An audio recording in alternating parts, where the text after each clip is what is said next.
Déjeme darle la bienvenida a William Jensen, asociado del Consejo Mexicano de Asuntos Internacionales, COMEXI, y especialista en temas de sustentabilidad. William, ¿cómo estás? Gracias por estar con nosotros. Muy bien, muchas gracias, Alberto. Buenas noches. William, ¿es positivo, es regular, es mala los resultados de esta COP26? Bueno, de momento yo creo que los resultados están siendo mixtos y depende también desde el punto de vista de cómo se lo vea. La verdad es que como se trata de la 26 edición de este tipo de conferencias internacionales, yo creo que uno de los grandes éxitos que han tenido pues es precisamente meter el tema del cambio climático en la agenda internacional. Por ejemplo, todas estas informaciones que nos presentabas antes de entrar a esta charla, pues efectivamente están ahí los efectos del cambio climático, y bueno, pues pues los líderes mundiales se están poniendo de acuerdo para tratar de encontrar alguna salida de esta situación. Sin embargo, los resultados como tal pues esperarán cuando concluya esta conferencia, pero sí es importante destacar de que la humanidad ya va bastante tarde en solucionar los distintos problemas que están llevando hacia esta crisis. Es que es eso. Es grande. Es que es eso, William. Por eso era mi pregunta. Los acuerdos de París fueron en 2015. Han pasado 6 años. ¿Hemos avanzado verdaderamente en tratar de recuperar las condiciones ideales del planeta? La respuesta corta es que no.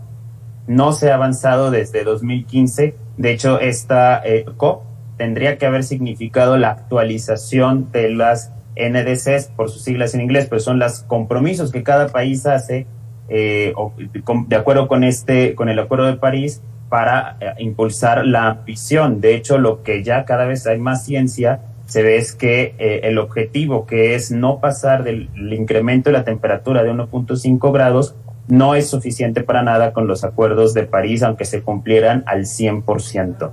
Entonces, esa es una de las grandes problemáticas que se tienen, y pues realmente esto es una situación que tendría que estar pues no solamente en el plano de los discursos, como ya mencionaba, sino más bien en el plano de las distintas acciones, y la principal pues es el dinero, lo que nos va a costar hacer esta gran transición civilizatoria, yo diría, para precisamente poder enfrentar el cambio climático. William Jensen, háblanos de ese 1.5 grados de incremento de la temperatura. Pues podría ser poco, mucha gente diría, pues 1.5. Platícanos por qué es tan peligroso esto. Si subiéramos del 1.5%, habría pues el derretimiento de los polos. Es lo más común que se nos viene a la cabeza, pero no solamente es eso, sino quiere decir una desestabilización completa del clima en el planeta. ¿Qué significaría esto? Pues lugares como Canadá, que vimos durante el verano de este año, con temperaturas de más de 45 grados, cuando esto nunca en la historia registrada había sucedido, por lo menos no hay una situación similar. ¿Qué otras cosas podrían pasar? La pérdida de las cosechas. Las semillas, las plantas necesitan una temperatura más o menos estable a lo largo de toda su vida para poder pues germinar, para poder dar frutos, etcétera. Con esto se perdería esa capacidad que tienen las frutas, las verduras para poder crecer y pues al final de cuentas alimentar a las distintas poblaciones.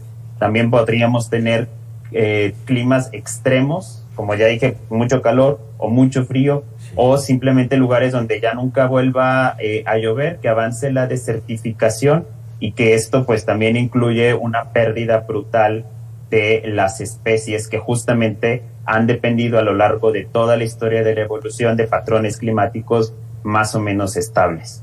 Es decir, la temperatura ahorita ya se incrementó y ese 1.5 sería ya el límite que permitiría la vida en el planeta. Así es. Ya existe un incremento bastante considerable en la temperatura promedio. Incluso nos estamos ya acercando posiblemente hacia más del grado promedio, distintas estimaciones, pero bueno, al final de cuentas la ciencia ahí está. pero también hay lugares en donde la variación de la temperatura ya ha sido suficientemente brutal para ver los impactos. Voy a dar simplemente un ejemplo en México. La temperatura promedio del estado de San Luis Potosí se ha incrementado desde 1980 en más de 4.5% grados. Esto evidentemente es el estado que tiene este nivel de aumento de temperatura más grande, pero así está la situación dividida en los 32 estados en el país. Válgame. Y evidentemente esto en todo el mundo. Entonces, para simplificarlo, quizá hay que lo entienda la gente. Tenían una temperatura máxima de 29 grados y ya son de 32.5 o 33. Así es, en algunas partes así se están registrando ya. Y esto evidentemente pues tiene impactos no solamente en las plantas, los animales que son suficientemente graves, pero también en las infraestructuras humanas. Claro. Tú imagínate una casa que está construida, no sé, en la Ciudad de México o en una casa que no está adaptada para los calores extremos. Ahora imagínate donde se promedie la temperatura por varios meses a más de 30 y tantos grados. Pues esto va a ser muy difícil para las personas que vivan en ese tipo de infraestructuras. Lo mismo vale para hospitales, lo mismo vale para escuelas y distintos otros centros de trabajo. Última pregunta, William Jensen. ¿Eres optimista de que vamos a hacer algo en los próximos años o no? Sí. Porque si no fuéramos optimistas, la verdad es que en el discurso público o social, pues sería, pues ya no vale la pena hacer nada porque de cualquier manera nos estamos acercando a esa extinción. Entonces yo creo que hay que perseverar en la esperanza de que se va a lograr encontrar esta voluntad política gigantesca y económica para cambiarlo, pero no va a venir por sí sola, va a venir a través de la exigencia masiva de todas las sociedades y de las comunidades hacia quienes tienen la capacidad de poder impulsar estos cambios. Muchísimas gracias, William. Necesitamos mucho dinero, además de voluntad, mucho dinero, mucha creatividad para no meternos en problemas con el planeta. Sí. Muchísimas gracias, William Jensen. Gracias, hasta luego. Los desastres naturales serán más constantes.